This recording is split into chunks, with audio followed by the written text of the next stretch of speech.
Hello everyone, and welcome back to Dungeons & Dragons The Second Age. How are we all doing? Pretty good. Yeah. Pretty good, because we got a friend back. Yes, we are back to full Yeah. strength once more. As one might say, oh yeah. Yeah, Wow. that is what they say Uh, occasionally. So, for Holly's sake, and for the sake of anybody else who wants to tell me exactly what happened the last time we played this game?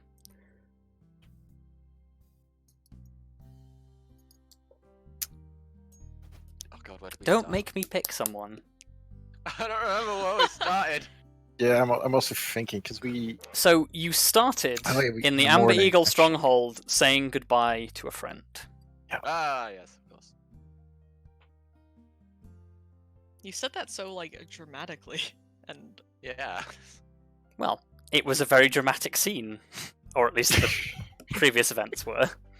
It's fine. But yeah, Lady of Valkyr went home with all her crates of stuff via teleportation magics, and all the guards went as well. And then we all had a big, long talk about what the fuck we're gonna do. Yeah.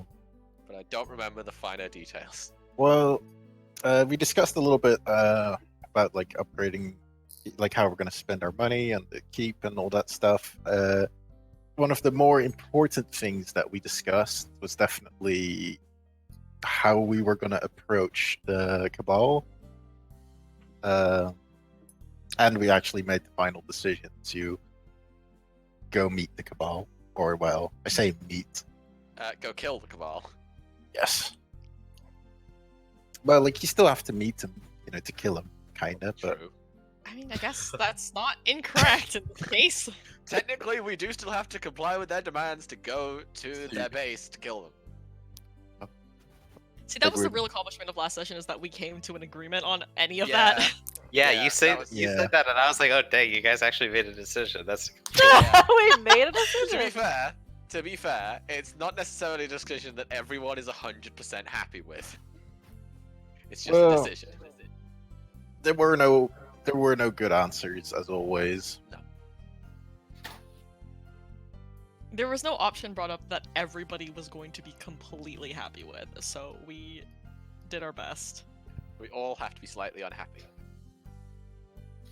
that's amid. Wow. So what happened after that?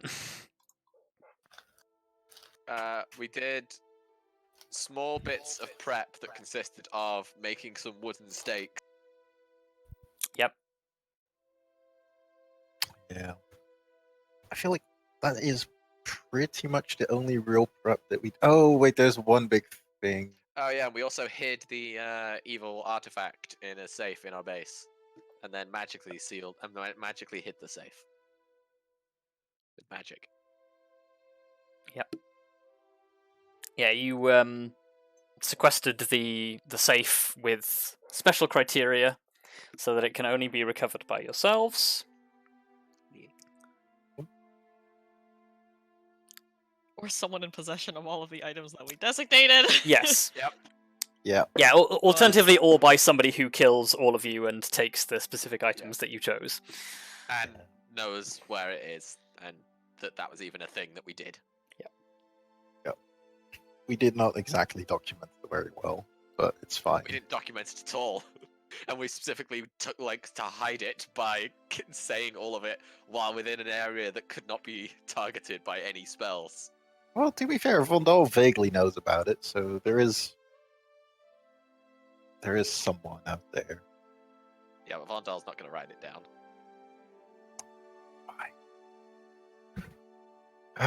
Um, But yeah, I and I think after that, did we go to the capital, or did we do something else first? yes. Oh, well, I guess there's one important thing because we kind of figured it's kind of retconned almost because we kind of forgot about the fact that V had a teleport scroll on her, Oh, and we're yeah. like, we kind of really wanted that spell, and it's like, considering we had it all this time, but we just forgot that it's like in like somebody else's inventory, basically. Yes. We learned teleport, and we learned about the teleportation circle in the academy. And we teleported there. Yeah. Once there, we were greeted and stuff. We had sent a message in advance to Professor Zale. Yes, Zale. Yes. There we Leading go. the way to the Shadowfell. Yep. And after meeting with him, he kind of had like a way that we could potentially tune our fork to the Shadowfell. However, he was going to need to get permission from, Academy bull stuff. Bull stuff.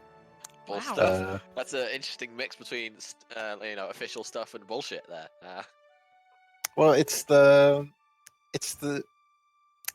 child-friendly version.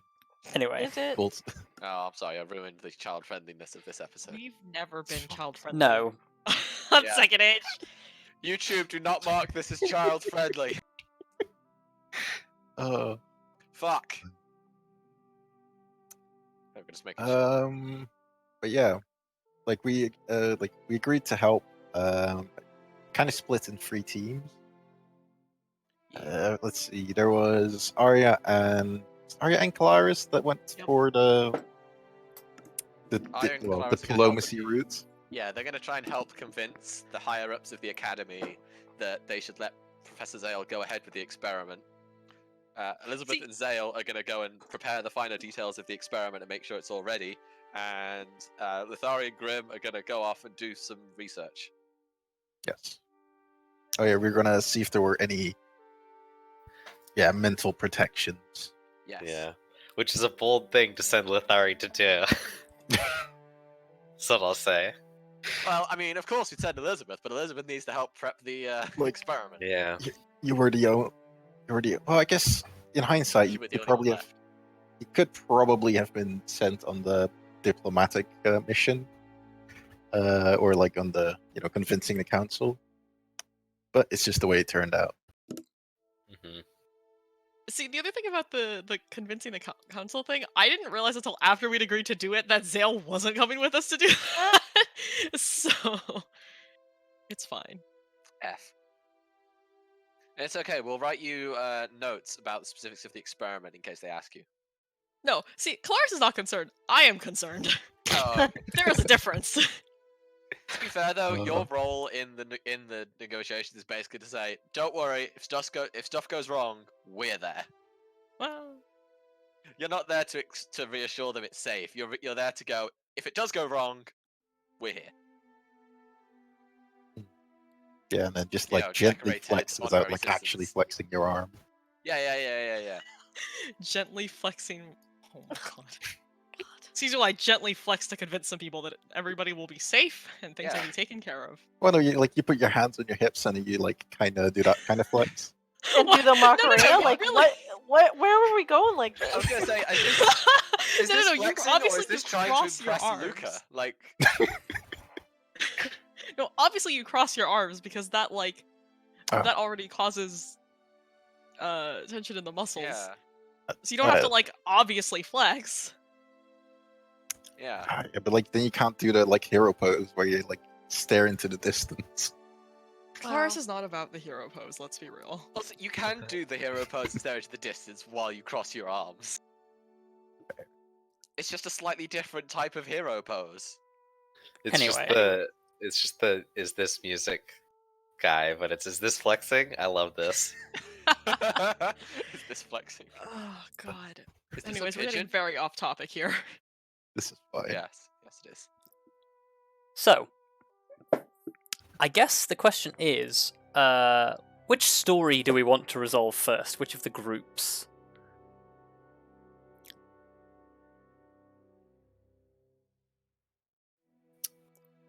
I guess Ferrous. we might. were you gonna send me some stuff that Lithari knows, or Oh yes, yes. Give me just a second. yeah? 'Cause I 'Cause actually I was gonna have say that. like I can read over that if somebody else Yes. wants to go first.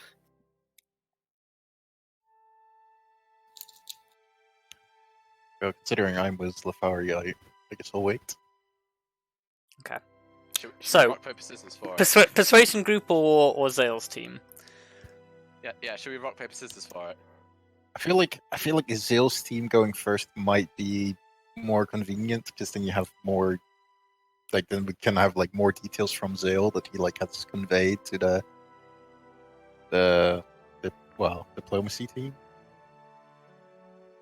But I mean, I guess like time-wise, this is all happening at the same time, so we wouldn't have I that guess. information regardless. Yeah. Well, like we still it wasn't like he was expecting like at least a day of prep, so we had Yes. quite a bit of time. Well, I don't know. We can rock, paper, scissors for it, or we can just say this group only has one player in it, whereas the other group has 2 players in it. So go with the 2 players. I don't necessarily think that that's an argument one way or the other. Then let's rock, paper, scissors for it then. Luka, do we want to go first or? It doesn't matter to me. You can go first if you want. I don't really mind either way. This is I'm the fine with problem. waiting. Well, we'll roll a d2. How about that? Okay, great. Yeah, there you go. Roll a d2. On a one, it's Zale's team because there's only one player. It's a 2. There you go. Okay. Alright. So, Alright. Arya and Kelariis. So, Arya and Kelariis, as you depart Professor Zale's office and go in search of the best way to get in contact and with the ruling council of the academy, or the leading council of the academy. It strikes you that probably your best bet to get in contact with all of them is to have Lady Falkir gather them. So I guess the question is what sort of format that you want that to occur in. Like the actual meeting with the council? Yes, Or like how do you want to arrange that, and sort of what format do you want that to take? Do you want it to be on a more formal level, or?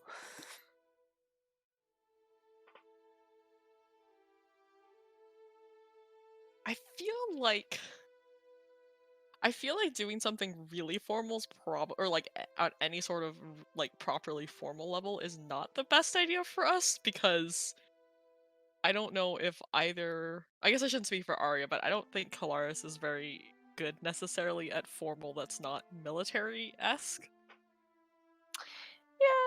Yeah. Like in terms of having to present like a proper thing to like a council in that sense, but if we could have like a less formal version of presenting our case to the council, I think that would probably be fine.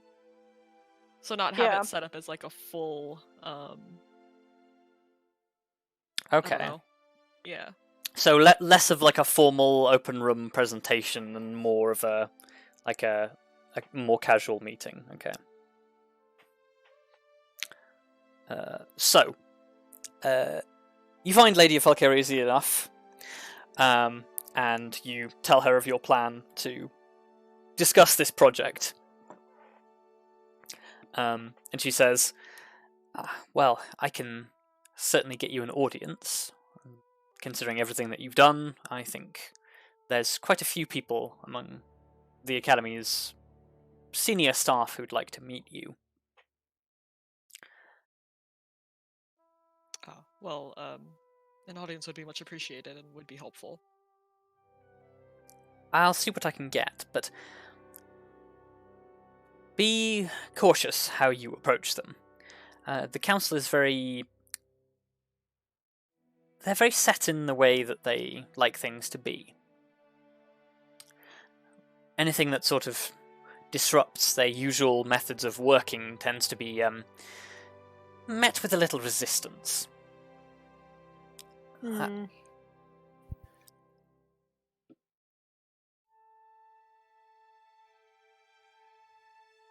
Is there anyone on the council that maybe is more easily convinced, you would say?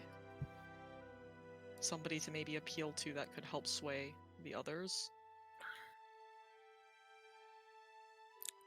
She sort of thinks for a moment and says, well,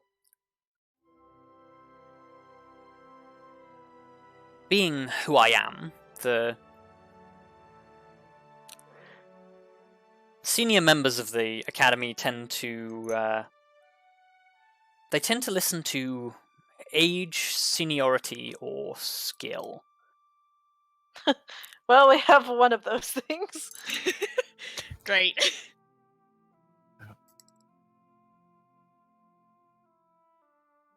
When you arrived, I introduced you to the Dean. If you can get him on side, that will at least cover the more senior members of staff. I can put a word in as one of the more proficient mages, and, well, in terms of seniority, that one is a little tricky.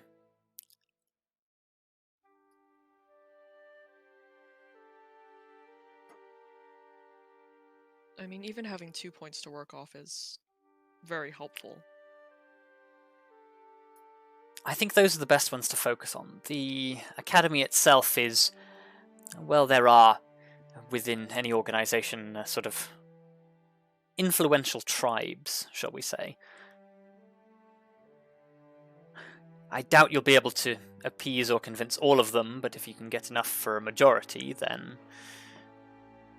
that's your best shot. Alright. I Thank won't- you for a bit more. Oh, sorry, go on. Yeah, I was just, she said, sort of like, as you say thanks, she says, I wasn't here for Zale's experiment the first time, but I know it caused rather an uproar.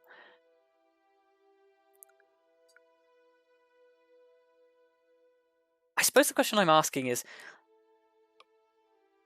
an outsider's opinion on what this whole sequence of events will entail. I've heard several versions, some of which seem rather more exaggerated than others in both sides of the spectrum. I'd be interested to know what your assessment of the potential risks is.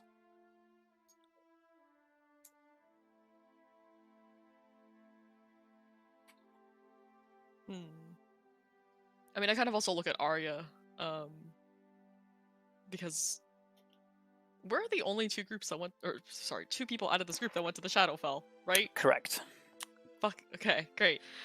So actually, if anything, we are probably the best ones to answer and assess that.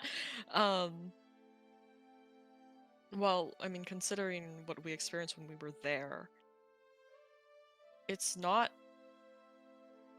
unlikely that people were affected in a negative way just by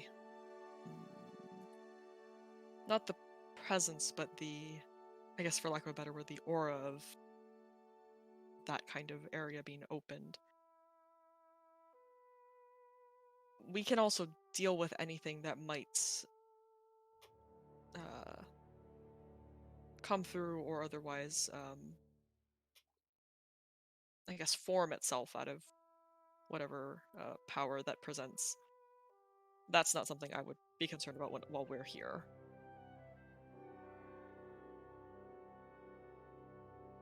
Arya, can you think of anything else? Well, I mean, it wouldn't hurt to remind them just, we did save some pretty important people once, so they gave us an award for it, so.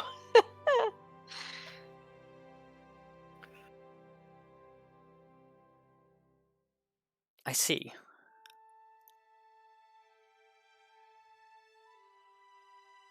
Well, I think the prestige that you've managed to gather it'll carry a certain amount of weight, but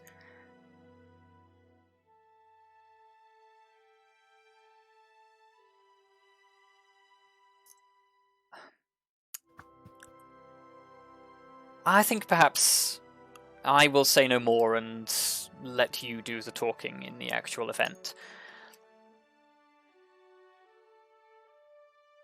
I do not wish to speak ill of my colleagues, but some of them harbour some ill will towards Professor Zale.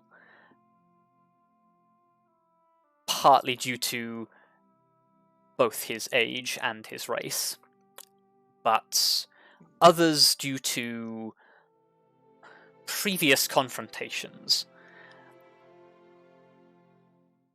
I think convincing them that you are suitable for the task at hand will not be the hard part. I think it will be convincing them that Professor Zale and your team are equipped to lead such an experiment.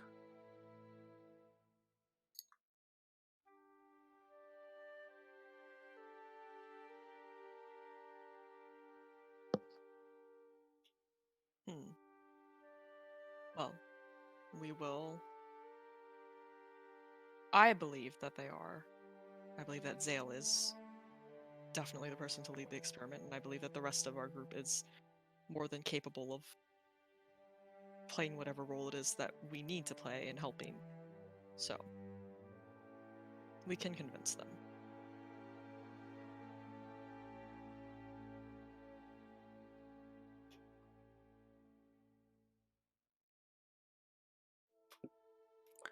Well, in that case, I'll arrange the meeting and wish you the best of luck. It is appreciated. Thank you. Okay.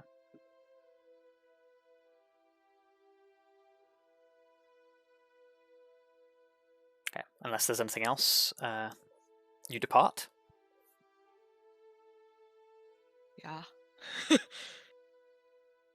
think we should definitely show up in like full gear, right? Yeah. Yeah, like we gotta We gotta deck ourselves. Like we gotta look the part, man. Yeah. But you got Because, you like- got you got medals, didn't you? Put them on. Oh fuck. I don't. That should we seems wear like them? that seems like a bit much. Like I don't know if we want to go in swinging with, "Hey, look at our shiny titles that we got." That seems like a bit much. But Title. presenting ourselves as like the role that specifically Arya and Kelariis are playing in, like taking care of the shit. Security. Yeah. Okay, a bit more than security. Thank you very much. But Paranormal security. Yeah. Paranormal bouncers. God, Yeah, that sounds like a and, terrifying job. nah, it's fine.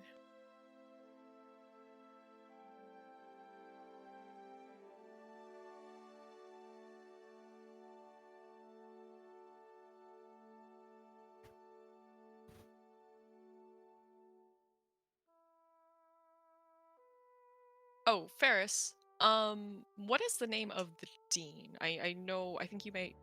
I don't think I have it written down, but we got that name. I think, right? I don't know that you did. I think he was just introduced to you as the Dean. Oh, okay. In that case, Uh, then don't worry about it. What is his name? Maybe that is his name. Maybe he's Mr. Dean. He is the Dean. Call me the Dean. Mr. Dean was my father.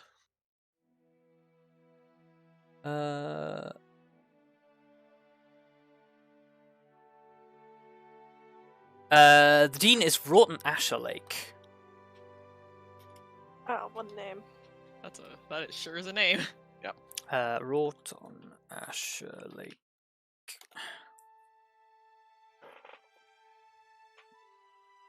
Okay.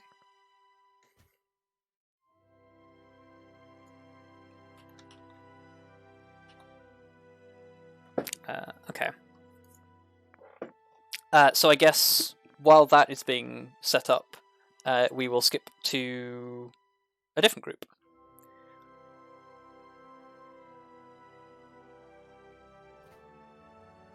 Who wants to volunteer next? Oh, is Holly back? Yeah, Oh, I didn't know back Holly over. was AFK. I don't mind either way. Yeah, me neither. I'll probably have a have- lot of questions just about the city and everything, but I guess we'll do Zale's team then. Okay. We're the worst fucking group for making decisions like this. Yes. I know. You are. Because we're all just like, oh, I don't mind. Just like everyone else. So, I guess then we go back to Zale and Elizabeth as the tour finishes of the academy. You are shown the length and breadth of the teaching grounds, the labs and everything. And I guess the tour finishes in front, in like a lower basement level of the labs, where basically like set behind like a or like set into a heavy stone archway at the base of a set of stairs. You pause in front of a heavy iron door. And Zale sort of pauses and says, "And this, our last stop on the journey, is the vault."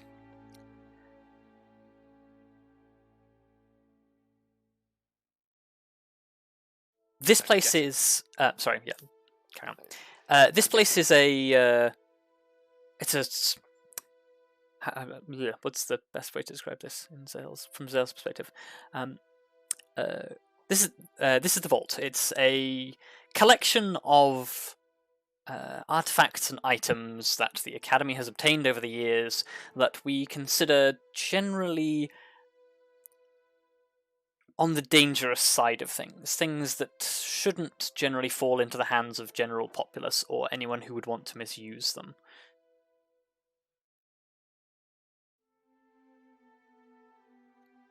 Okay. Well,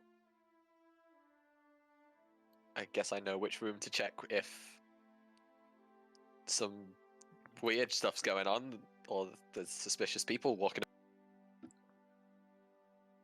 He nods and says, well, when the experiment takes place, we'll actually be taking a brief step inside. There is a controlled observation unit that we'll be using.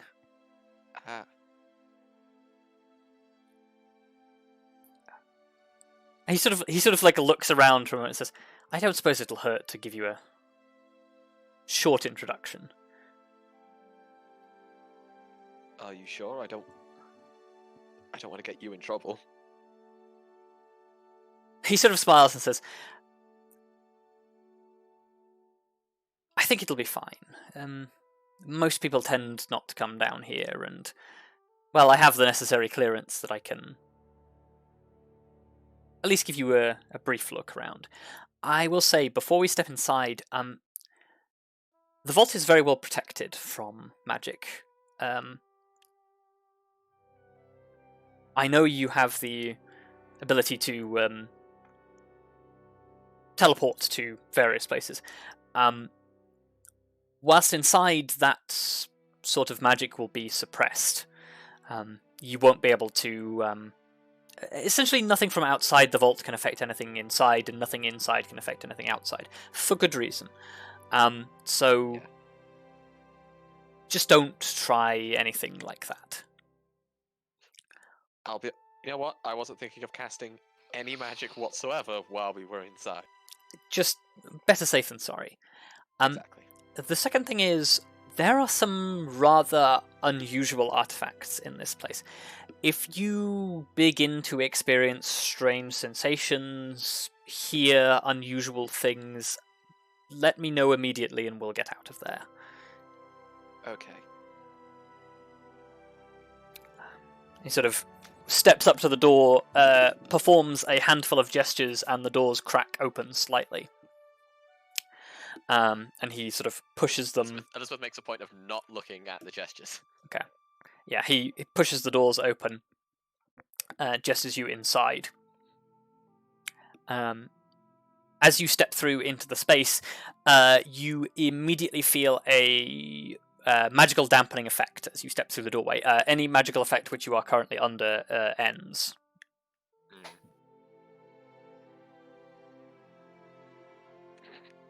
I was going to say, does that include effects of magic items?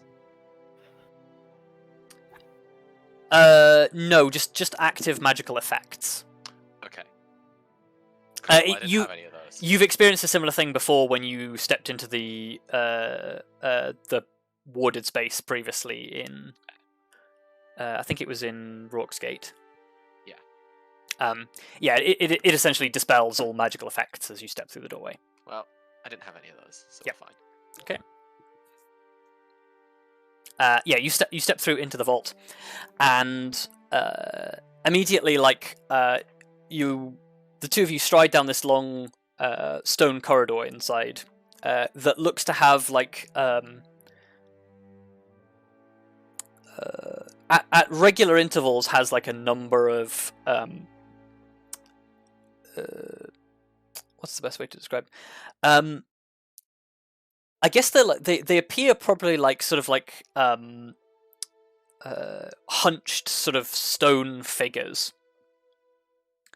that probably in your magical experience you would recognize as golems. They sort of like there's probably about 6 in this stone corridor that just sort of stand either side and sort of watch you as you proceed down the corridor. Zale reaches another door, performs another gesture, and the door opens. Point of not looking at the gesture. And you step into a second, larger chamber that expands out and down, where there are a number of like small hammered metal bubbles with sort of a number of viewing windows set up along them that all seem to have things inside on pedestals. And Zale says, this is, well, I guess this is the Academy's collection. Numerous items of questionable use that, well, the Academy has seen fit to lock away for whatever reason. Some of them dangerous, some of them powerful enough to warrant keeping out of general hands. But we want to be heading this way, and he sort of leads you off to the left. She always makes the idle comment as well, like, all the golems reminded me of Latherman's army. He sort of like looks at you quizzically. Like, she'd give the full name, but I can't remember it. Latherman's Adaptive Army, yes. Yeah, she'd say it reminds me of Latherman's Adaptive Army. Can't say I've heard of it. Oh, well, you're aware of our... I'm not sure if you'd be aware of our journeys to Latherman's Cay. I'm afraid I've not. It's one of the demon islands off the west coast. Rings a vague bell. Essentially, we were going there to pursue, well, something that needed protecting from those who would misuse it. And while we were there, basically found the entire island was essentially a sanctuary for Latherman. I'm assuming you know who Latherman is. It's my dice. He sort of like looks at you and says, it's not a name I'm acutely familiar with. First age wizard who had a pretty serious falling out with Mordenkainen, I believe. See, Mordenkainen I've heard of. Yeah. So Latherman was a contemporary who initially were good friends, and yeah, they had a pretty serious falling out. I believe over Latherman's research, which he then took to the island to conduct privately. I see. While we were there, he'd essentially, whilst on one side of the island was a town and his personal living quarters, the other side of the island was dominated by a huge autonomous fortress with its own army. Fascinating. Yeah, the whole thing were they were like golems, but they were constructed of metal and natural components, and well, functioned much like golems, and they could operate completely independently. They were still fully functional when we got there. That's incredible. Indeed. And when we got into the fortress, the whole place had been clearly utilized by the army. Anything that was metal or anything like that had been taken for scrap and basically utilized for repair. Self-sustaining mechanical army. Wow. Yeah. I think perhaps one day I should like to see that. Yeah. Unfortunately, our activities down there triggered volcanic activity. Oh. Yeah. The entire island, unfortunately, is now probably under volcanic rock. That is exceedingly unfortunate. I've heard of Mordenkainen's research into mechanical life, and his research, and I believe they were called Warforged? But I admit I thought it was all academic bluster and theory. You're telling me there was one of Mordenkainen's equals was capable of creating a self-sustaining mechanical army, but wow. Please tell me you at least took notes. I did do better than notes. We did manage to recover several books from Latherman's own personal study and library. Wow. I've been reading through them when I can. Well, you must publish what you found. I alone would be fascinated in learning that, let alone people who've devoted hundreds of years to the field. I'll tell you one thing as well. We did find an absolutely fascinating artifact that essentially replayed memories. He sort of like pauses as the two of you are like walking down this side passage and sort of says, "Replays memories." It was in a sort of central control room for the fortress. It was this very small, inconspicuous looking crystal. But when I supplied it with magic, it began to play sort of projections as if Latherman himself was still walking the halls, and we could hear what he was saying and everything. Amazing. In fact, that was how we eventually figured out how to bypass the intense security Latherman had set. He'd gotten rather paranoid. Wow. Well, I had once theorized that it was possible to combine illusion and divination magic to create copies of memories, but I didn't imagine. I suppose that theory, maybe that theory has more legs than I thought. Indeed. Because, well, thanks to that artifact, we learned that by using the spell Nystul's magic aura, we could have essentially made his entire security system think that I was Latherman. Sort of seems taken aback by that and says, "That seems like a rather critical design flaw." Yes, well, I believe Nystul himself was keeping it rather secret, if this little replay had anything to show for it. Ah. Latherman had apparently been noticing that Nystul had been doing something, but clearly wasn't sure what it was. And at one point it does show Nystul alone in the room casting the spell. So you perhaps... Could it be that you stumbled upon one of the arcane masters creating their own signature spell? I suppose that could be the answer as to why Latherman had no clue that it existed. Quite possibly. I would be very much interested in hearing more about this. I will make sure to come... well, now that I can, I will be very much making sure to come back under happier occasions. Please, I think there's a lot of people who could learn things from this. You sitting on a treasure trove of other discoveries as well?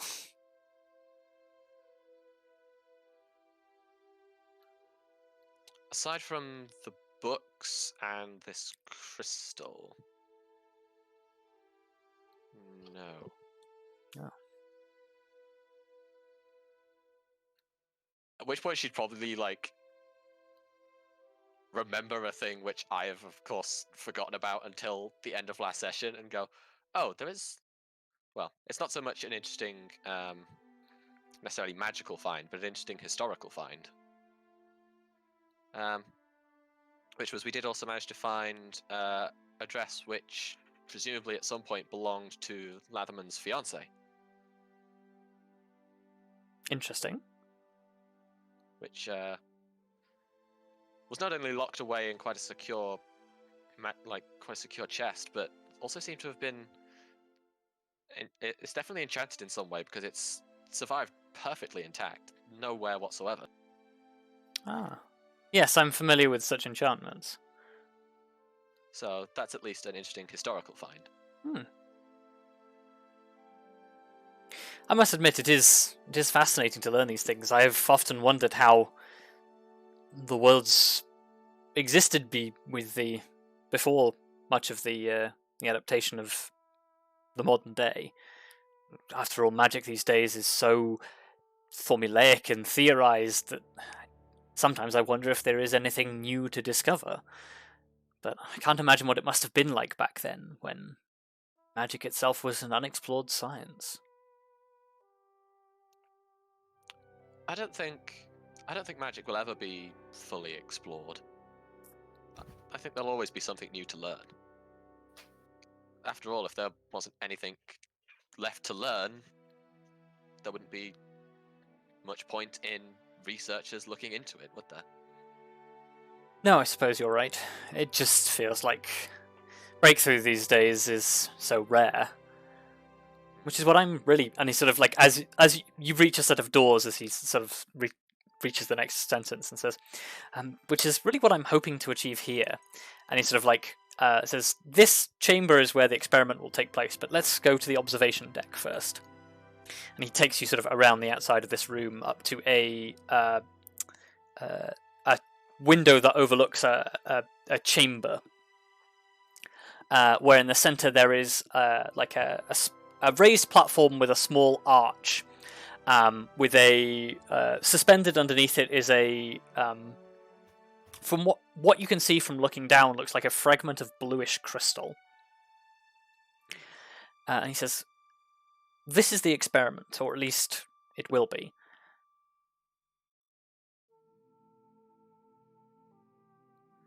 Can I tell anything about the crystal from where we're standing? Give me a perception check.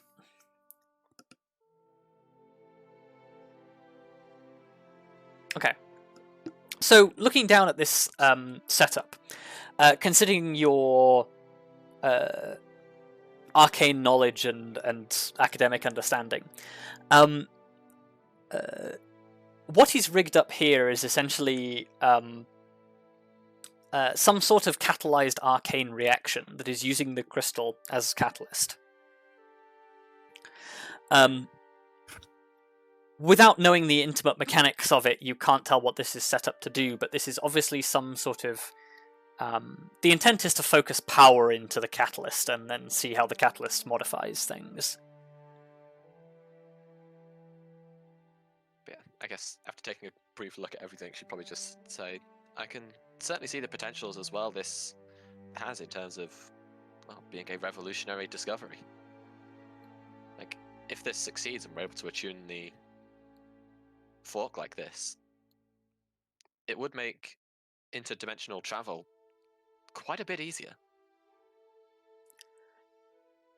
He sort of shrugs and sort of says, travelling between the planes is still somewhat of an advanced art. The amount of energy required and the practice and skill to target it correctly is...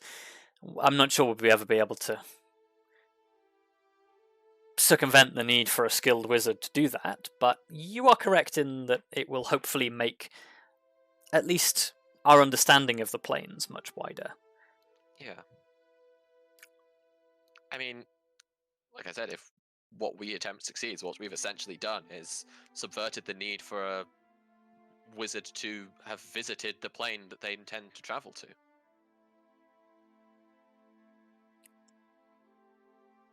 If the Or at least theory with the- works. Yeah, exactly.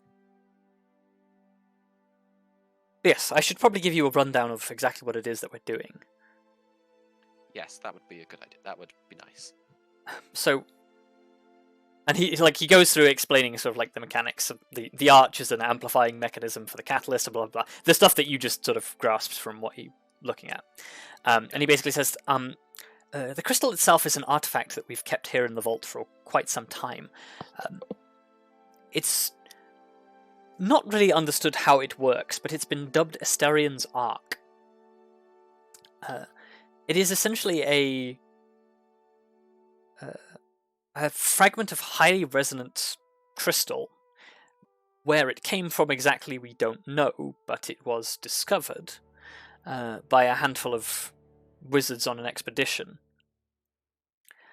one of whom was Esterian, who did some experimenting with it and discovered its intense resonance when combined with magical frequencies.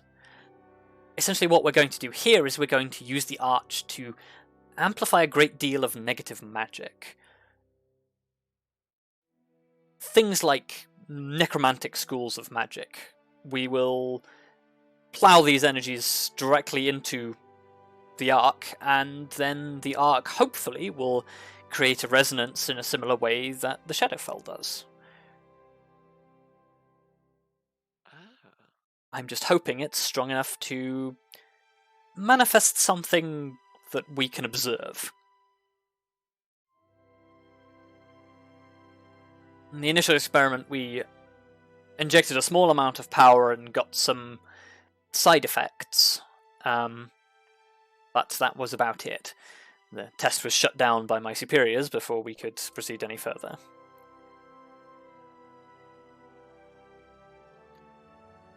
I see the danger, but of course, I mean, you often have to get things often get a little bit dangerous when you're pushing boundaries like this. Yes.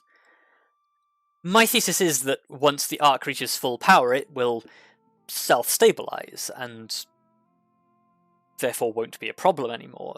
It can't guarantee it will get rid of the side effects, but it shouldn't become any more dangerous.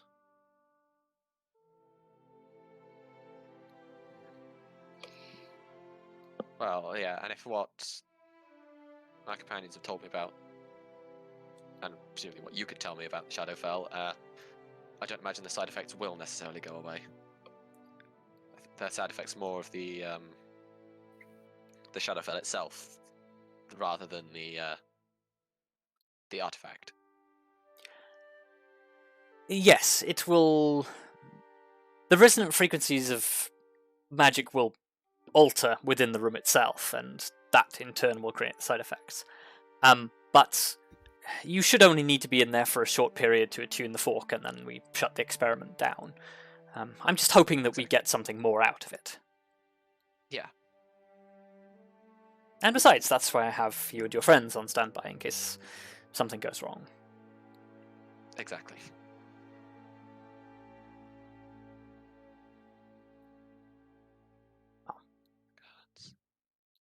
Gods, I'm excited to see it now. He sort of like smiles and looks down and sort of says, I will admit, the moment I posited the idea, I have been very excited. Because this could, in theory, be applied to any of the planes. In theory, yes. The complication being that we'd need slightly different volumes of energy and altering resonant frequencies to create them, but in theory, yes.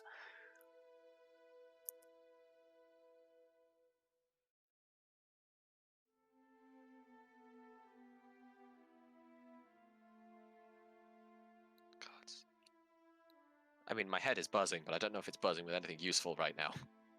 But wow. To tell you the truth, I'm giddy myself. It's this.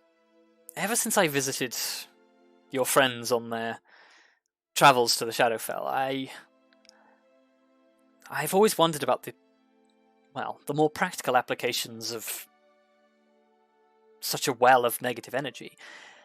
People have this tendency to see the outer planes as unreachable, hazardous environments, but what if we could learn to explore them in safety? Essentially, what we create here could be used to perfect defenses. Imagine a suit of armor that protects you from the blasting radiance of the celestial plane or the crippling darkness of the abyss.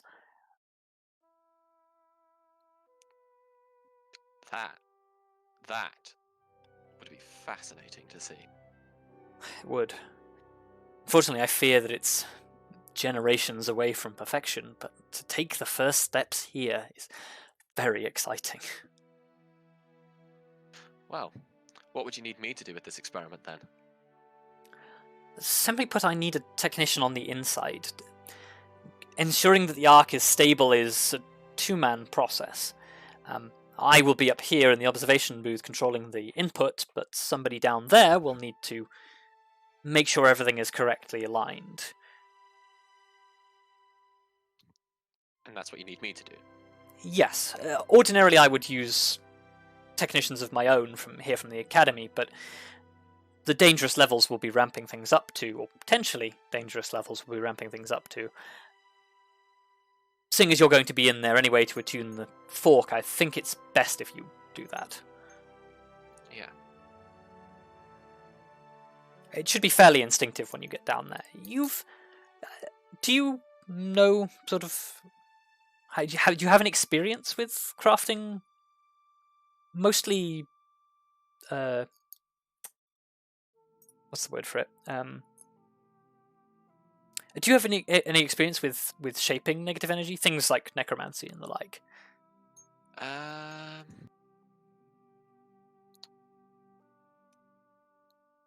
don't know. Don't worry yourself too much if you don't. It should be fairly instinctive to pick up. Okay, that's good.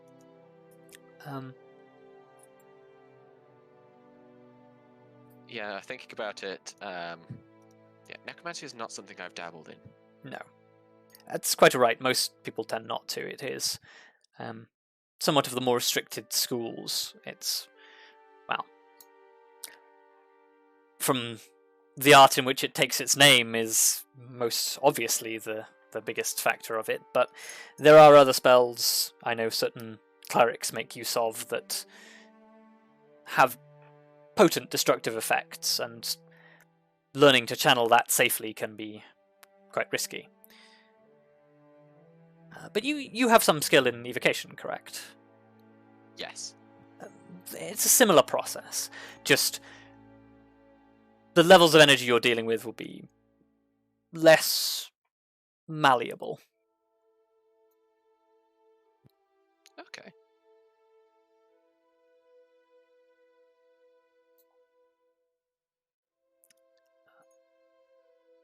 And, well, if worst comes to worst, I've got my abjurations. I think they may be useful.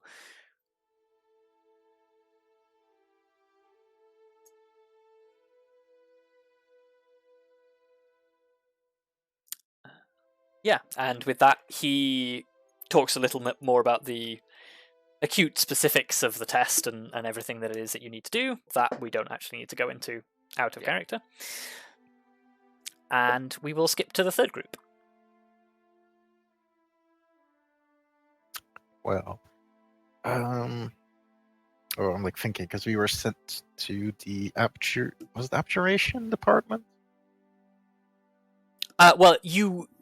That was your it was your intention to go and find the abjuration department, but it was you basically walked out to go to the front desk and get acquainted with things. So Oh yeah. it's Okay. wherever you want to go. Well, I guess we might as well head to the front desk. So yeah, the two of you walk down.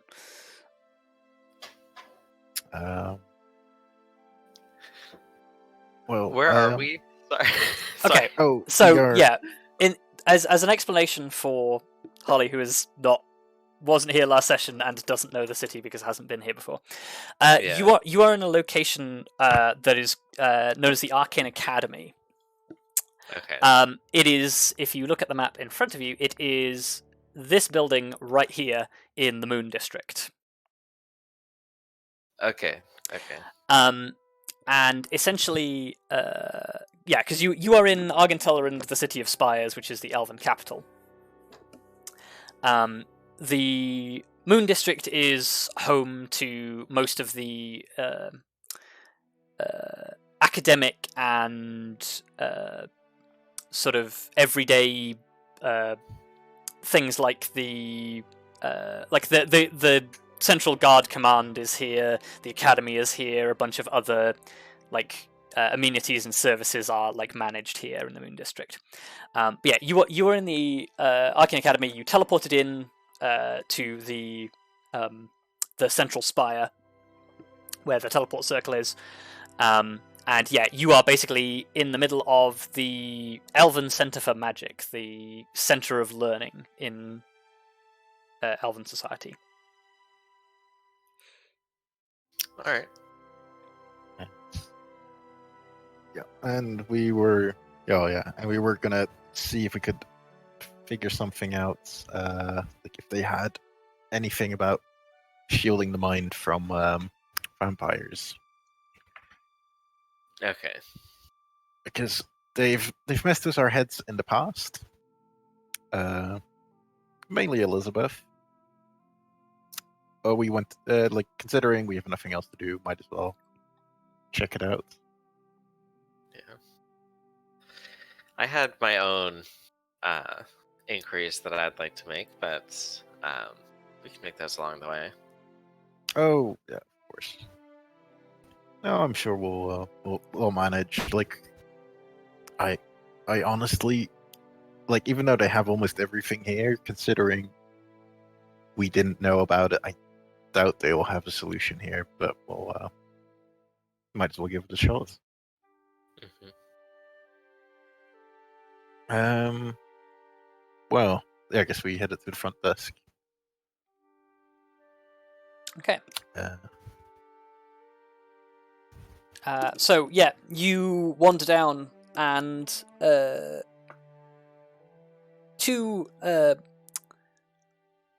Lithari won't have seen this individual before, but Grim, you recognise the person at the front desk.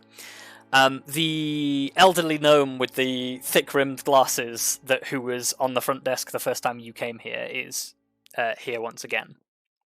That's a while back. It is quite a while ago.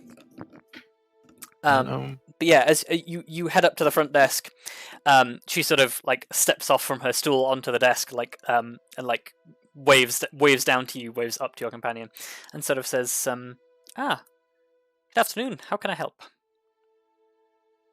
Well, we are looking for a few things, I believe. First off, we were hoping to find something along the lines of mind shielding, and we were told to look in the abjuration department. Sort of peers at you through glasses and says, "You're not students, then?" No, we're friends of the academy. I guess you could call us friends of the academy. We make the occasional donation, but it's been a while since we've been here.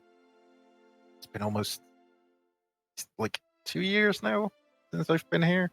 I knew I recognized you. Archmage Falkir's friends. Yes. Yeah, that's him. Well, if you're looking for things of that nature,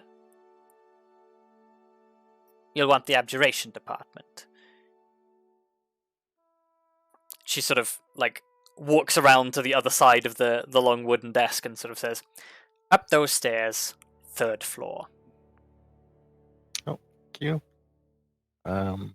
Lithari, you needed something as well? Or, Um,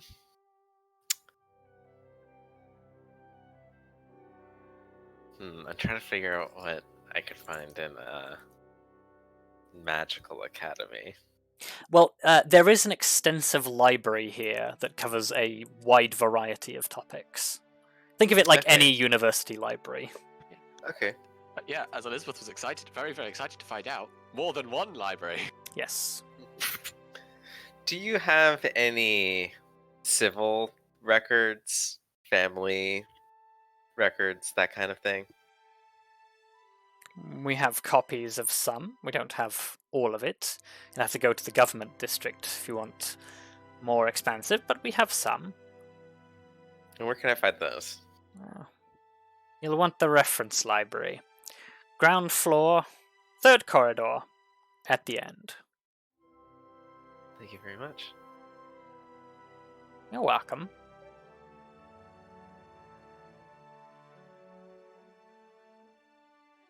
So, where do you want to go first?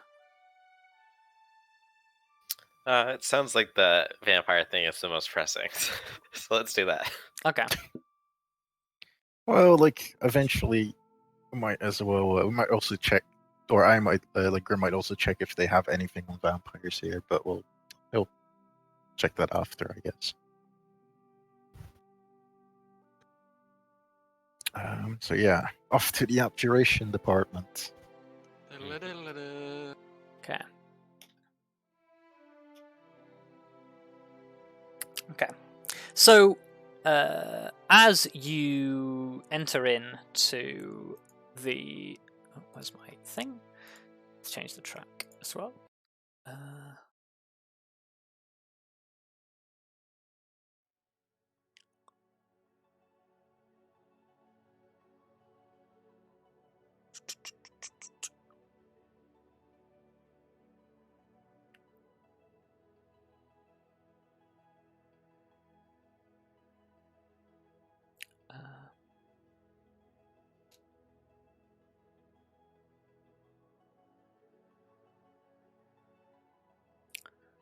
Okay, yeah. So you head up to the abjuration department, and as you you head through the corridors, there's looking in through the doors. There's a number of like lectures and lessons going on as you get through these, and upon reaching the the far end of the corridor in search of somebody who appears to be in charge, you see a glass-fronted door with a shutter down over the front the glass section, preventing you from looking in. And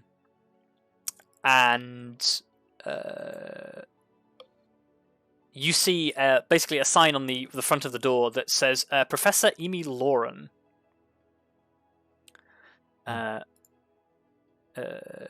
Acting head abjuration department.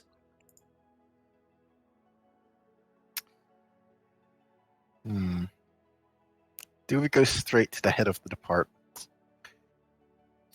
Well, I don't suppose you have any idea where to start looking. Yeah, I guess that's true. The others might be busy, so, or just as busy as her. So I guess might as well knock on their door. Okay. You knock. You hear a woman's voice from inside say, "Come in." And, well, yes, we do. Yeah, you step inside where a female high elf is removing a pair of reading spectacles, puts down a book, looks at you and sort of says, "Oh, how can I help?"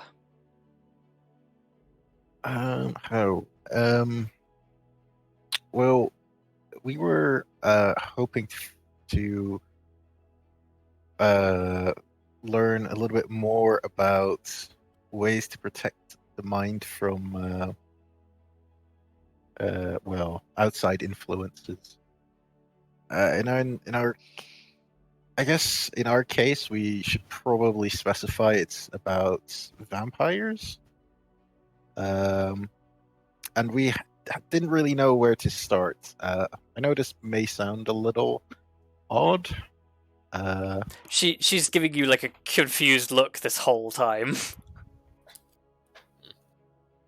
I've probably already told you more than I can, or like without getting into trouble at least. Okay, sorry. Let's do this conversation over. I'm Professor Amy Lauren. Oh yes, of course. Too focused on what I need to. Grim, Quagrim Daemaris. And you are... Lithari. I mean more in the Just sense Lithari. of... Oh yes. What is your well- relation to the Academy? Well, we are from the Amber Eagle. We've made some donations to the Academy. But I don't know if our most recent one has arrived yet. We also friends of what's her name? Lady of Elkir. Yes, Lady Yeah. Valkyrie. Keep forgetting. She puts the glasses down, sort of like steeples her fingers and sort of says, you're...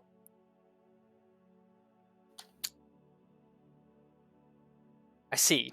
You are Mr. Felkir's latest hobby. Oh, Holy shit. Wow. Oh, if that's I how don't you think want to she put it. likes you.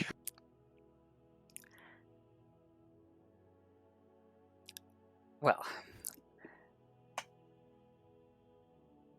So... I guess the two of you give me an insight check. oh boy. What I'm do you not mean that bad. insight? It's- Okay. oh wow. So Lithari, like, Thank you. she immediately like becomes like slightly more terse and just looks like she's absolutely had enough of your nonsense, even though you've been here for like 5 seconds. You get the feeling that she and Lady Afelkia have some disagreements. Yeah. But yeah, she sort of she leans back in her chair and sort of says, "As Lady Afelkia has requested it, I will do my best to assist you. You're looking for protections against vampires." Yes, the mostly in their these are they seem, or so far they've been very skilled at manipulating minds, memory, and those kind of things. And we're gonna have to face them, and we would like to be prepared. We were hoping that you had had some ideas where we might start looking for such solutions.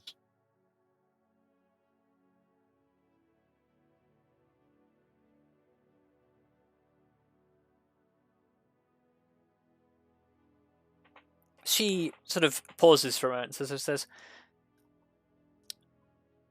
"Well, I suppose the question is, what sort of an environment are these vampires an issue?"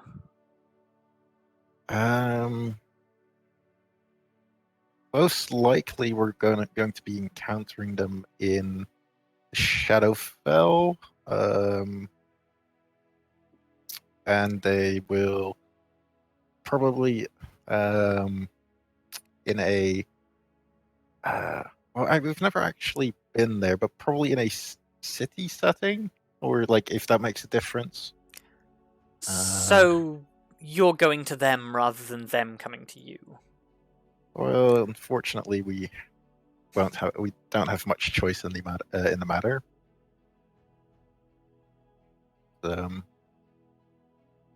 Yes. She Although, sort of, if you have any protections that work only if they come to us, we might be able to work. We might be able to figure something out to make it work. so she sort of she leans back and says, "Well, charm magic is, well, it is a little difficult to prevent outright. Generally, to deal with charms, you will need the skills of a cleric or someone else similarly inclined. There's very little a wizard's enchantment can do unless we're talking about extremely high-level protections." So, we'd heard about that one solution.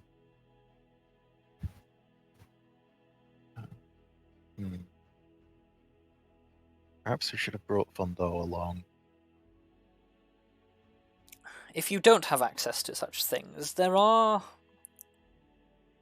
other alternatives. Vampires manipulate people based on their ability to see through deception, as much as it is anything to do with force of personality. Some charm spells target directly someone's ability to resist the effect, and others target how easy it is to deceive someone. Okay. The simplest solution is to discipline the mind against such things, which certain magical effects are able to enhance. No. I guess that would be a solid alternative. In game terms, she is referring to effects that increase your wisdom score. Yes, I figured it. Something along those lines. She sort of says, I actually need to check a spell real quick. I always forget what animal they relate to it. If it's like I think the fox is wisdom. No, owl is wisdom. Oh, owl is wisdom. She sort of says, again, this isn't really the domain of arcanists, so much to say. Some sorcerers dabble in it, clerics, druids, etc. There are certain options that the Academy has investigated in the past, but let's just say you would need a significant amount of senior support to be able to leverage those resources. You'd need more than just Lady Afelkia say so. Well, I think with our most recent donation, we might be able to garner some of that support. Would you be able to tell us in I'm assuming you're referring to some kind of artifacts you've created or magical items. There is an artifact that we have acquired which achieves that certain effect. It took a lot of resources to get hold of, though. I don't think the senior management will be so keen to give it out quite so easily. Well, before I try that, if you are aware, does this artifact have any notable drawbacks?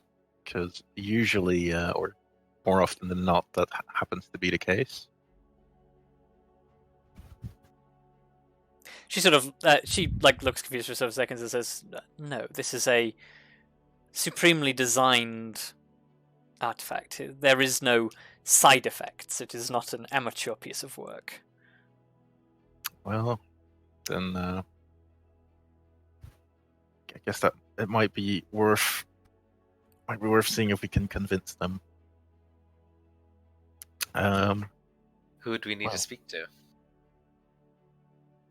You'd need a word with some senior members of staff, and you'd need the Dean's permission.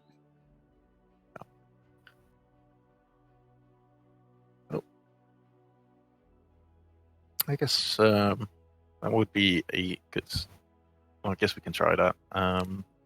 So we should see if we can get anything that enhances our wisdom, or like fortifies the mind.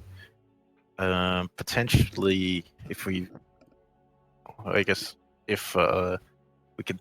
Well, I believe did Elizabeth have the power to cast it? I can't remember. We have one like wizard option. We have the artifact that we could potentially, well, hopefully be granted temporarily. What else is there? I think that's all the options that you mentioned, right? That's all the options I know of. Well, at least it's like I trust you and your knowledge. So I will, unless I stumble across anything else, I think that gives us a slightly better picture of what we want or well need to do. Well, thanks for your assistance. There is one last thing that you can try, but I don't expect to rely on it. What would that be? As I said previously, a vampire's charm is based on deception. The easiest way to remove that from somebody is to show them the nature of the deception. That won't work in such a direct sense, but if you can convince the vampire to do something that will endanger that deception, your companions may be less likely to believe it. Well, I do believe that some of our companions are definitely more capable of spotting such a thing, or so. Yeah, I guess that would be solid advice. Just make sure that we, well, just general good communication and a degree of trust. And one last thought.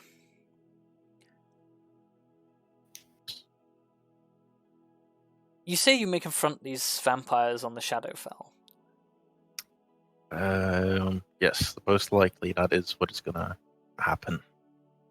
A vampire's persuasion is focused. It is intended in a specific moment for a specific set of circumstances. Breaking that planar connection will also break any side effects. Oh, I think we've tried that before. Now that you mention it, It is certainly not the easiest way to get rid of it, but if you have the ability to, say, banish your companions temporarily, then it would remove them. I think we have several. I think several party members are capable of such a thing. Oh. That would be that would be wise. Although I guess that does leave one minor question that might not be within your scope. I will entertain it. Considering like how vampires are come into existence, would their birthplace be considered their natural plane, or would the place of their rebirth, shall we call it, be their plane of origin?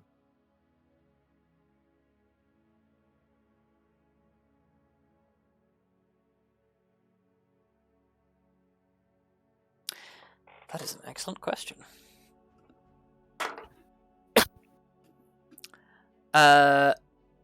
She sort of sits there for a moment and says, that's more of a theoretical try that again.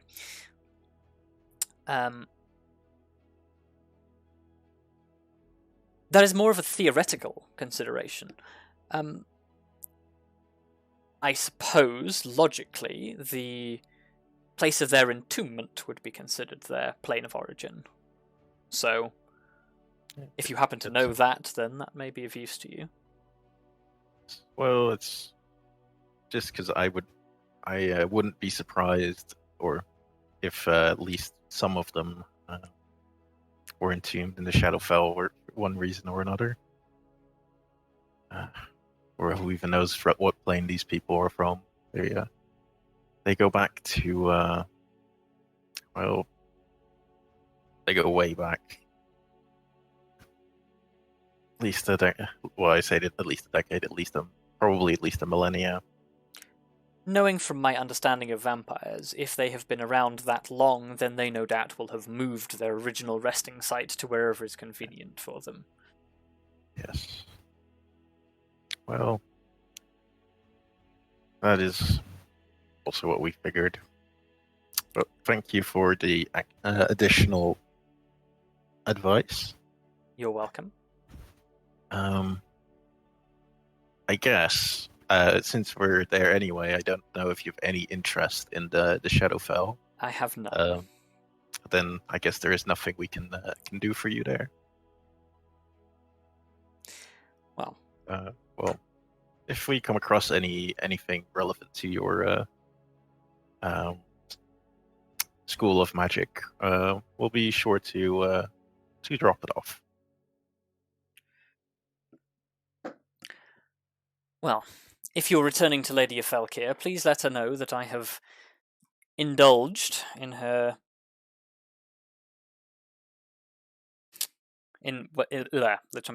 I've indulged in what it is that she requested of me, and if now she sees fit to replenish my staff, then that would be appreciated. That sounds doesn't sound too great, but we'll be sure to pass on the message. That sounds important. I'm sure she appreciates you sacrificing your precious time to speak with us. I should hope so.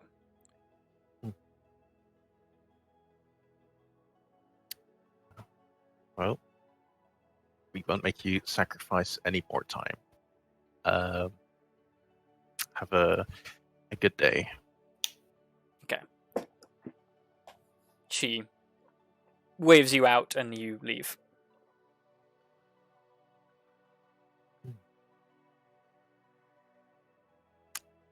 Well, How that much? Yeah. Well, you go first.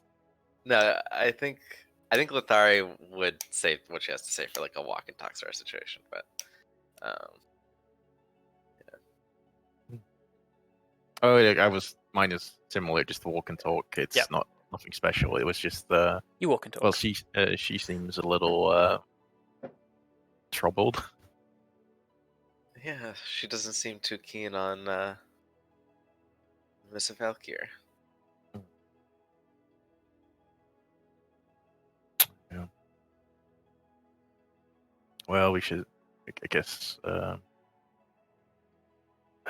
we'll just head by Falkir first, or do you want to? Well, I guess she might still be busy. You want to look up what you needed to look up? If you don't mind, that'd be much appreciated. Okay. And if you don't mind me asking, Grim, Yeah. how much trouble are you expecting to run into with mind control and the sort? See, I'm not sure it's going to be straight up mind control. Although, that said, they did kind of, last time we walked into them, they basically just told Arya to stand aside, and she kind of just did it, and she was not very pleased about it. And, or what was it, like, she definitely wasn't planning on standing aside. on her own terms. So I'm guessing they're going to use it again. Though I only bring it up because I have my own business to attend to, but my own elven heritage grants me some protection or resistance to that sort of magic, as well as I've been trained that whenever I would lose control over my mind, I simply reassert that control. Well, you would definitely be a great help, even if at the very least you'd just be slapping us out of whatever got into our heads. Although you'd probably just slap them instead.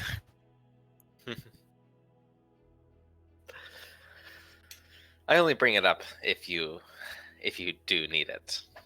Oh well, I'll take any help I can get.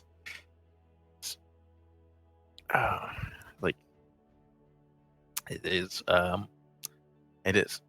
Honestly, the odds of this going well, or at least without any problems, is basically 0. Because we're heading. Well, I guess we're heading into enemy territory. They may believe we're friendly to some degree. However, it might also just be a straight up trap. But yeah, whilst we're there, we're probably gonna have to survive for at least 24 hours in a pretty hostile environment. I don't know if you know anything about Shadowfell and the city that lies, I guess here technically. Would I have any experience with Shadowfell? Give me a religion check. I guess there's a chance that you've heard of. What's it called again? I need to look up the city name. Evernight. Evernight. So you're familiar with the sort of like the horror stories of that you're told of the Shadowfell. It's the world of the dead. It's filled with ghosts and ghouls and other terrifying, horrendous monstrosities. It's where lost souls go to wander in suffering when they aren't united with their gods when they die. The City of Evernight is it's another popular story of popular topic of horror story fantasy in Elven society, in that supposedly in the mirror dimension of Argen'tel'lyrind exists this cruel and twisted mockery that's full of monsters and evil people and children who go out in the streets at night, fall through portals and end up in this place and get eaten by zombies and other things. You're aware of all of these horror stories, but you're also aware that from what you've been taught as an Imperial soldier, that the Shadowfell isn't just a horror story. It's very, very real. There is another plane of, much as the Feywild exists, there is another plane of existence that is that thrives off negative magic. So it's possible that some of the horror folk stories are true, but to what extent you don't really know.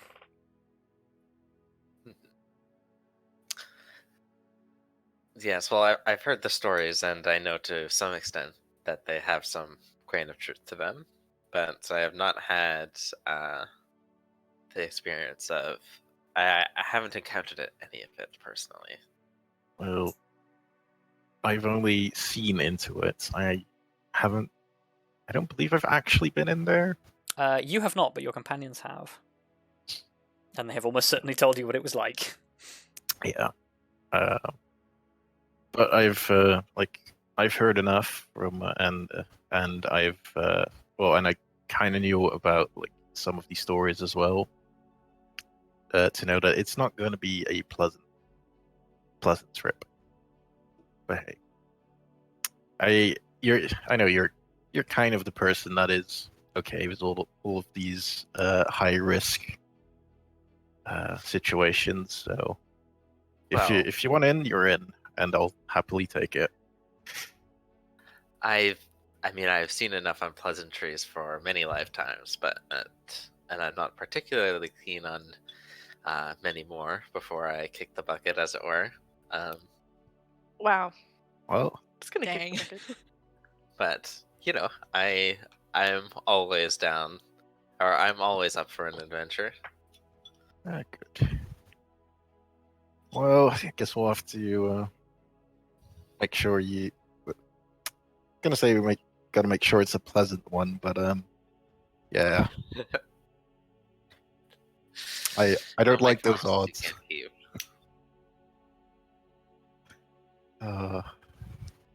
Especially as a commander.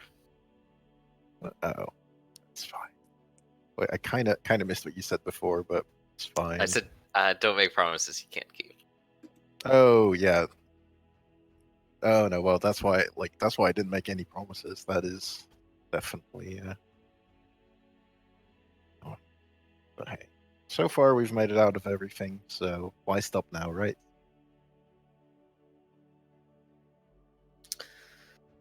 Yes, that dragon didn't prove to be much of an issue at all. It went I went a lot smoother than I expected. Oh. But hey. At least it lets some good things. At least like stuff like slaying a dragon is it's nice and obvious. The big party, everything, everyone's happy. This, however, less of a party probably. Most people won't even know we did it. That's how it is. But they will most certainly feel the consequences, which is a good thing.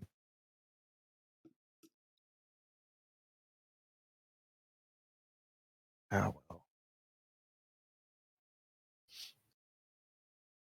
well. Well, we should go find your books. Yes. I would appreciate any help. Do it. Right, so I suppose we head down to the reference library. Okay. So what are you looking for in the reference library?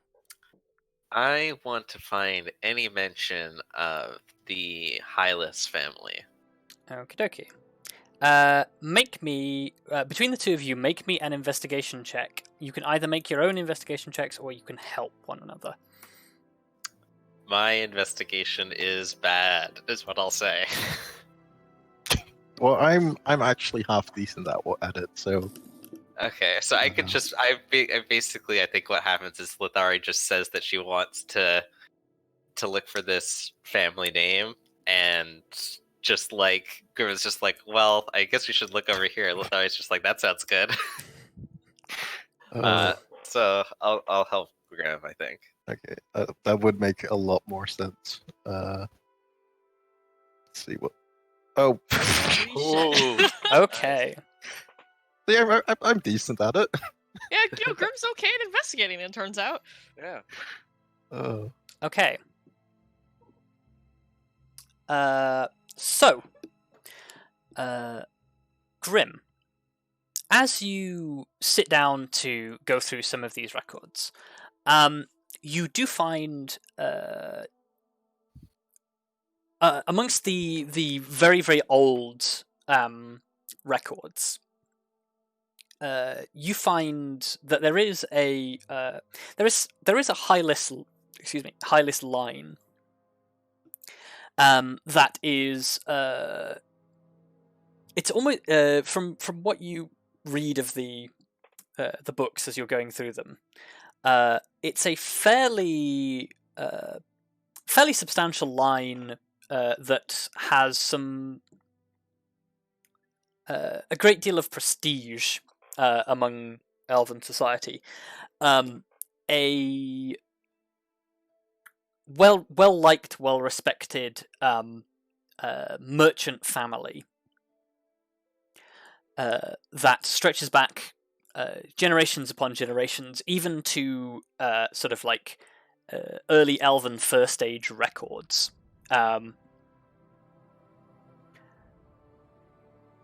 Going through it, you find something that basically like draws your attention the most, though, is that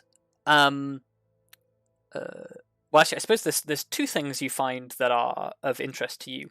The only current listed living member of the Hylis family is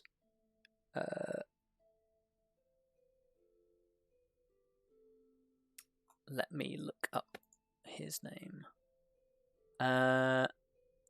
His name is Cadogan, or Cadogan.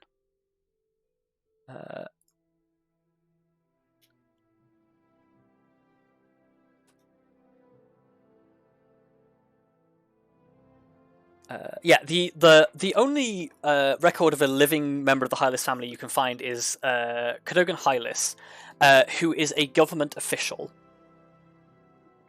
here within the city. The second thing you find of interest is there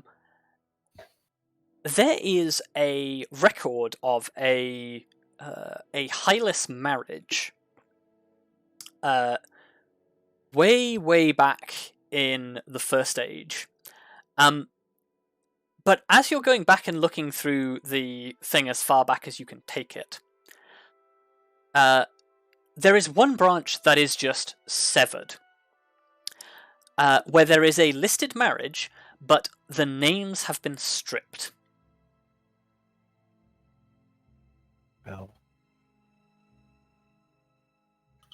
Because that's not sinister at all. What's the last name connected to that branch that's not, or does it not? Is it not relevant? So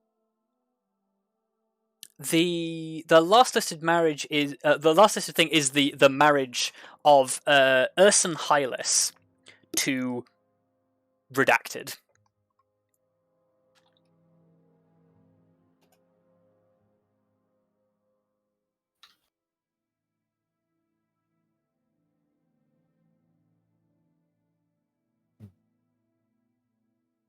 Is it redacted or like just absent?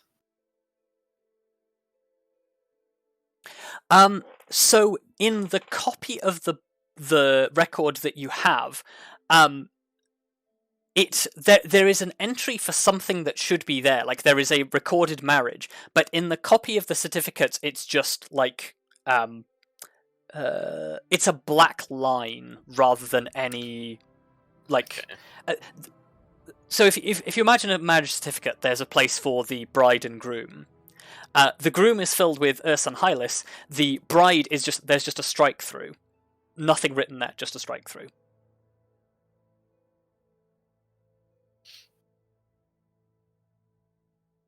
Well, that's certainly not foreboding. Give me a history check, Lithari.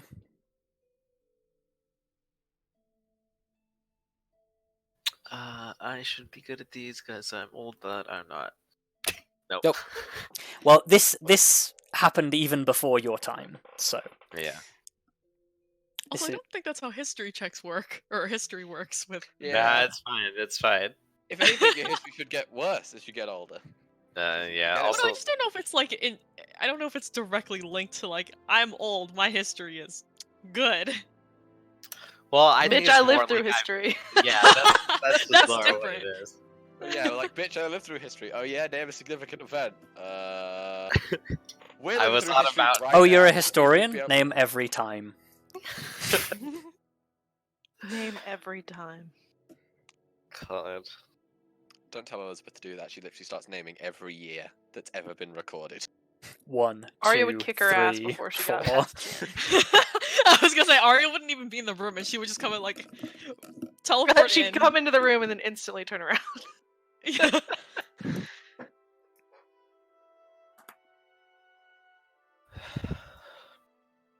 just do the Skyrim thing of just like teleport behind her and just suplex her. Let's just teleport it on my Omo. Shinderu. Anyway, so you find a name that is effectively redacted on a marriage certificate, and this makes you slightly concerned, but you have no idea why.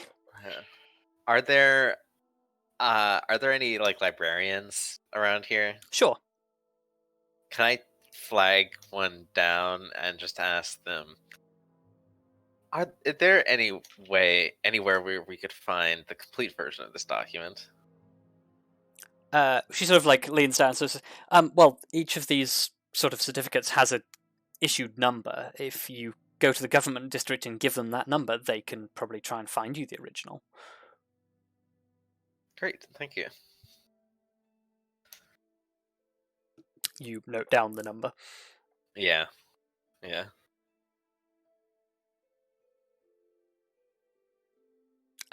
And I guess while this is happening, Arya and Kelariis, you are in a meeting. Oh. Oh, We're in it. We just went straight into the We're meeting. in it. Okay. Hacker voice, you're in. Well, I figure they spent quite some time looking through these records of the library, so naturally. No, that's totally. Yeah. So, you are brought into a small session with Elenia, Academy Dean Rort Nashalake, a terse-looking elven woman with a set of spectacles, who you don't know, but is Emmy Loran. Lovely. And some other members of the the Academy senior staff. And yeah, like as you sort of like come into the room, Lady Anissa says, "So, we have representatives here from the Amber Eagle who have a petition for us." At which point, the dean sort of like sits up in his chair and sort of says, "Oh, this isn't the proper forum for a petition." Lady says, I understand that, Dean, but this is sort of an urgent matter, and we thought a more casual setting might be better for it. And he sort of like says back, well, it's not quite the right time, but I suppose it'll have to do. I think he's a by the book type. Yeah, no kidding. She did warn you about that. She did. Yeah, we sent the wrong people. No, it's. Excuse you. I think you'll find that I'm very good at speaking to people. I just don't do it very often. No, Anyway. my point is that you two are the least by the book people in the entire party. Yeah, It's we fine. need a Fondal here. Yeah, I was like, we don't have Fondal, so really we're our next best option. Yeah, I think like Kelariis doesn't bow, but will kind of like dip her head respectfully at the dean and say, You bro nod at the dean. I do not bro nod at the No. dean. I nod Yeah. politely. Bro nod is not a like polite formal nod.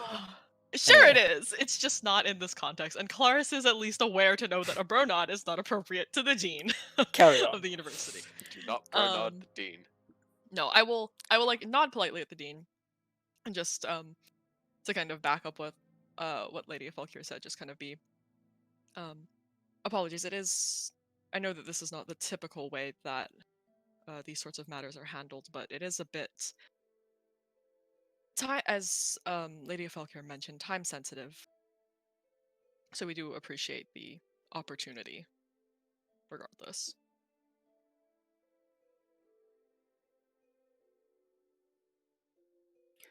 He sort of shuffles some papers around his desk and says, well, I suppose we had better hear it then, hadn't we? Well, I believe that everybody here is already aware of the experiments that Professor Zale is looking Wanting to into at the conduct. moment. Yes, wanting to conduct. Regarding the Shadowfell. Give me an insight check. All right. Cool. Can I make an insight check? Sure. I mean, What I'm an shit at them, excellent but you never start. know. Oh Yeah. my god. Actually, I'm not shit at them, but I'm still shit. Okay. Fucking high five! Hell yeah, Literally number the exact same 9. thing with the exact same bonus. I can't believe it. Okay. So there is What some are the like odds? mumbling that goes on, sort of like as you say this sentence. Fair enough. At which point the terse-looking elf in the glasses, who you don't know but is Emmy, sort of picks up and says, "We're aware." Well, we were informed that there was some hesitation about his continued efforts in that research, and that some of that was linked to the Safety concerns. Yes, that is one way of putting it. We would greatly appreciate his research being allowed to continue, as we have some matters to attend to that would find some benefit in that. But of course we wouldn't, but of course we would also be willing to offer our help in maintaining the safety of, well, people that may be affected. I'm not sure how many of you are aware, but we have been to the Shadowfell before with the help of Professor Zale, and we have enough experience that I am confident that we can take care of any issues that may arise. The dean sort of like Yes. looks up from his notes. Sorry, carry on, Arya. I was just gonna add, like, Arya just steps forward and says, "In our numbers, we have many skilled warriors as well as an incredibly skilled wizard. I think you'll find that any threat that possibly could arise from this experiment, we are more than capable of handling." Yeah, the dean sort of like adjusts his glasses and sort of like looks up and says, "Yes, I do recall Professor Zale's request for an expedited leave to accompany some individuals on an expedition." Sort of like squints at you again and says, "Mr. Falkier, are these the same people who made the donations?" And Lena sort of says, "Yes, Dean, these are the Amber Eagle." He sort of says, "And a dragon to boot. Well, I hope you understand that both this request and Professor Zale's research is highly unconventional. This academic body is not used to this level of risk-taking. Usually these things are pondered upon for quite some time, but I understand that some amongst you have shorter lifespans and do not have quite so much time for debate." Dang. Yeah, you know, you're not wrong. Yep. I mean, it is also my understanding that taking risks such as this are necessary for improvement and advancement on whatever scale of time that may happen. Yes, but usually the point is to take a considered risk. I am not sure Professor Zale has fully researched every potential option on this.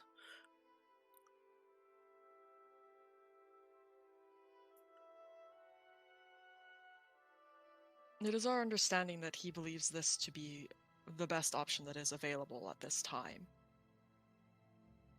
And his research in the past has proven to be very helpful to us and was correct.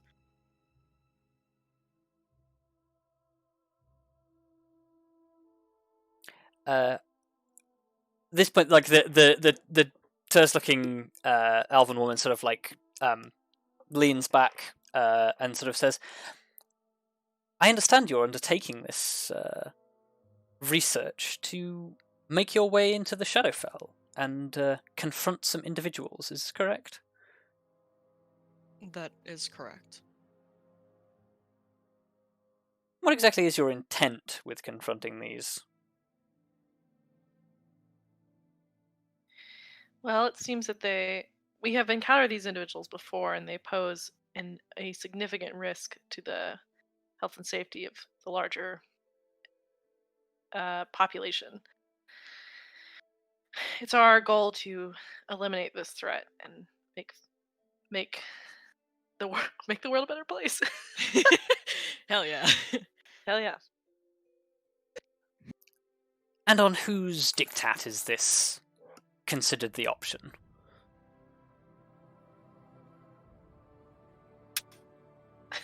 Our own. Yeah, I know, like... Oh shit, we don't have a good answer for this. There is a momentary pause. We take this upon ourselves because... Sorry, let me try that again. We take this upon ourselves as if we do not, we cannot guarantee that somebody else will. If we don't step to the plate, we're not going to wait for more harm to come to people when we have the opportunity to stop them. Yes, and this group has repeatedly threatened and imposed danger on our group, and we cannot abide by such activities. And how do we know this isn't going to come back on the Academy somehow? Well, your interactions would be limited. All that would be doing is helping us get to the place. After that, it would be all on us.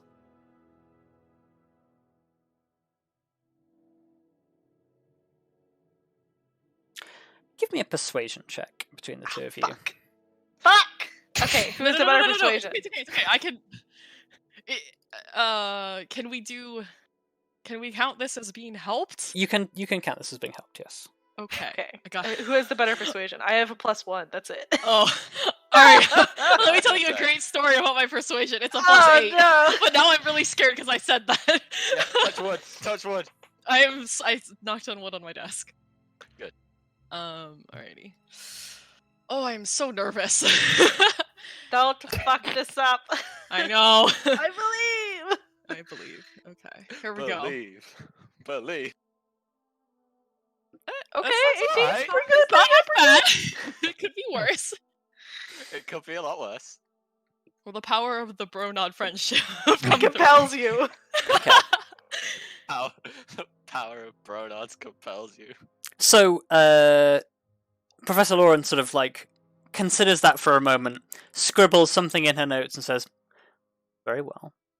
Oh, good. Okay, good. I don't know if it's a good very well or bad very well, but sure. Done. Is there anything else that we can do to assure you of our abilities, then? We just killed a dragon. I think based off that, the dean sort of chimes up and says, "Yes, I'm curious. The last time we spoke to Zale, he had no plan of containment should anything go wrong, other than relying on the vault itself. What exactly do you bring to the table in this?" Well, as I said before, we have a very capable wizard who has, in the past, created spaces that contain certain things. We believe that her skills might be helpful in this situation. I see. And who is this? Her name is Elizabeth. What's Elizabeth's last name? Agiad. Agiad. I forgot her last name. Dean sort of looks up and says, "Can't say I've ever heard of her." She's a relatively young wizard, but she's quite powerful. I am sure she'd be more than willing to explain more of her powers if the council would like to hear about it. The rest of us are also well equipped in combat, both on. I'm trying to think how Kelariis would word that. Both on, on a general and more magically inclined level. Lady Ophelka sort of leans into the dean and sort of says, Miss Agiad is the lady I told you about, the one who greeted us in the teleportation chamber. And he sort of says, "Ah, I see. Hmm. I don't know if that's good or bad. Yeah, it's a. I hope it's good. I mean, I'm sure Elenia didn't say anything bad about Elizabeth, so...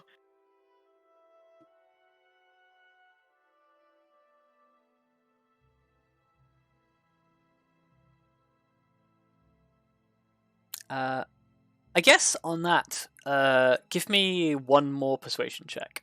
Oh god! All right, I'm with you. Okay. I'm with you. Ah! Excuse me, is this another one that is... Assisted, yes. Okay. You have a +8. That's good. Knock on wood. Natural one. Please don't. Okay. Not the Okay, best, 16's not but... as good, but it's okay. It went down, but you know, That's 2 down is down not 2. the worst. The 2 down is not the worst that could have happened there. No, no, it's definitely not. So, the dean ums and ahs for a moment and says, I think we've heard all that we need to hear. Please, if you wouldn't mind stepping outside whilst the rest of us debate. Of course. Of course. Okay. Just Jinx. nod again, respectfully, and... Yep. The two of you step Get on out outside. of here. Yup. I don't know how that went. I know! I think it went okay. I think we could have done worse, is what... We could have definitely done worse. We could have done far worse. I think we did okay. I just... Yeah. I'm totally imagining just Arya and Kelariis having this conversation, like, right Yes. outside the door. Yeah. Like, okay, we probably step a little away from the door. We're not that, Yeah. like... And lower your voices. Yeah. Oh, absolutely. What would be a We really told bad them the sign is truth. if you just heard shouting from inside. Yeah, it's like, Yeah. ooh, Yeah. not good. The second you close the door, just, what the fuck? God. That's the mood. That we presented our case as best we could. Yeah. If they're really not going to... If they're really going to stand that stubbornly on it, then I don't think there's anything any of us could have done to convince them otherwise. Yeah. Hopefully Lady Ophelkia will be our advocate. Yes. I mean, I'm sure she will be, I just... The others are.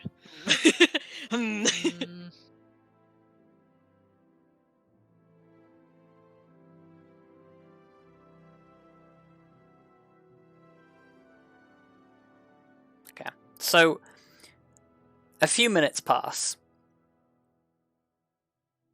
before the door opens and Professor Lauren is standing on the other side and says,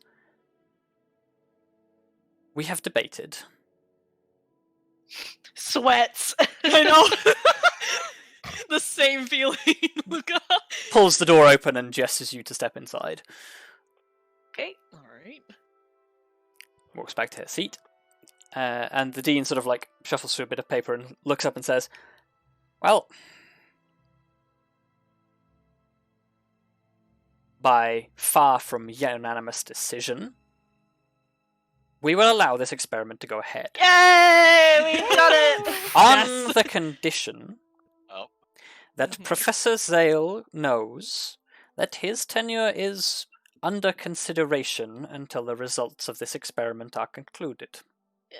Yeah. Oh. Well, it could be Well. worse. We will pass along the message. We appreciate it. Or we appreciate your allowing this to go through. Wow.